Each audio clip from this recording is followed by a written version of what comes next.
আসসালামু আলাইকুম, সবাই কেমন আছেন? আশা করি ভালো আছেন। আলহামদুলিল্লাহ আমিও ভালো আছি। আজকে রান্না করব জগা ভাত। আজকে আমি বাসায় একা আছি। এই যে ডাল নিয়েছি, ডিম নিয়েছি। আজকে বাসায় একা আছি তো, তাই একার জন্য 14 পদ রান্না করব না, আর সব কিছু মিলিয়ে জগা ভাত। এই যে আমি ভাত বসিয়ে দিয়েছি। দেখুন আমি কিভাবে জগা ভাত রান্না করি। একে একে দিয়ে দেব। এই যে পটল,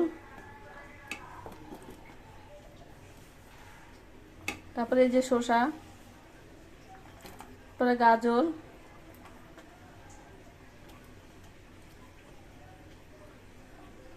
তারপরে দিয়ে দিব যে পুঁই শাক আমার গাছে, পেঁয়াজ,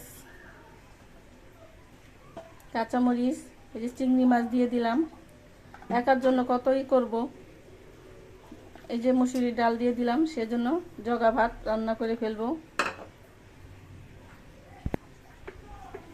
এই যে দিয়ে দিব সামান্য হলুদ। কি আলাদা আলাদা করে রান্না করব একার জন্য, পুরাই একেবারে গুইটা গাইটা রান্না করে ফেলবো, সেটাই ভালো। সব মিলিয়ে রান্না করব, সেটাই ভালো হবে। এক পেটেই তো যাবে, শুধু শুধু আলাদা করে কি হবে। লবণ দিয়ে দিল। এই যে এখন লাড়া দিয়ে দিব, লাড়া দিয়ে ঢেকে দেব। জগা ভাত যাকে বলে, জগা ভাত ঢেকে দেব।